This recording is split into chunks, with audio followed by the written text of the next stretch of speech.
സ്വന്തം നേതാക്കളെ വെള്ള പൂശാൻ വേണ്ടി മറ്റുള്ളവർ ആരുടെയെങ്കിലും ഒപ്പം നിൽക്കുന്ന ഫോട്ടോ ഉണ്ടെന്ന് ചികഞ്ഞു നടക്കുകയാണ് CPIM എന്ന് ആന്റോ ആന്റണി MP. താനും വിജയകുമാറും ഒരുമിച്ച് നിൽക്കുന്ന ചിത്രം 13 വർഷം മുമ്പുള്ളതാണ്. ജനപ്രതിനിധികൾ എവിടെ പോയാലും ആളുകൾ ഫോട്ടോ എടുക്കും.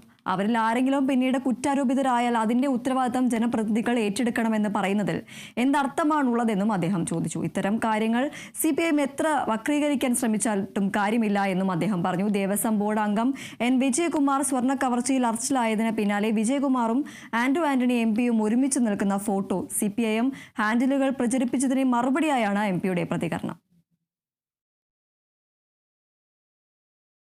ഇന്നിപ്പോൾ CPM-ന്റെ മറ്റൊരു ഉന്നതനായ നേതാവ് വിജയകുമാറിനെ കൂടി അറസ്റ്റ് ചെയ്തിരിക്കുകയാണ്. അപ്പോൾ ഇതിനെല്ലാം വെള്ളം പൂശുന്ന തിരക്കിലാണ്. ഇതിൽ നിന്നെല്ലാം ജനങ്ങളുടെ ശ്രദ്ധ തിരിക്കാൻ വേണ്ടിയാണ് ആരുടെയെങ്കിലും കൂടെ ഇവരുടെ ആരുടെയെങ്കിലും ഫോട്ടോ ഉണ്ട് എന്ന് ചകഞ്ഞ് നടക്കുന്നത്. പൊതുപ്രവർത്തകർ, ജനപ്രതിനിധികൾ എവിടെ ചെന്നാലും ആളുകൾ ഫോട്ടോ എടുക്കും. പിന്നീട് ആ ഫോട്ടോയിൽ നിൽക്കുന്ന ആരെങ്കിലും കുറ്റാരോപിതരായിട്ട് വന്നാൽ അതിന്റെ ഉത്തരവാദിത്വം ഈ ജനപ്രതിനിധികൾ എടുക്കണമെന്ന് പറയുന്നതിൽ ഒരർത്ഥവുമില്ല. എന്നോടൊപ്പം ഉള്ള ഒരു ചിത്രം കാണിക്കുന്നത് ഏതാണ്ട് 13 വർഷം മുമ്പിലത്തെ ഒരു ചിത്രമാണ്. അന്ന് അവിടെ ഈ നാട്ടിൽ നിന്നുള്ള MP എന്ന ഇവര് ഫോട്ടോ എടുക്കാൻ വേണ്ടി നിന്നപ്പോൾ ഞാനും കൂടി നിന്നു എന്നുള്ളതേ ഉള്ളൂ. എനിക്ക് അദ്ദേഹത്തെ അന്നും അറിയില്ല, ഇന്നും അറിയില്ല.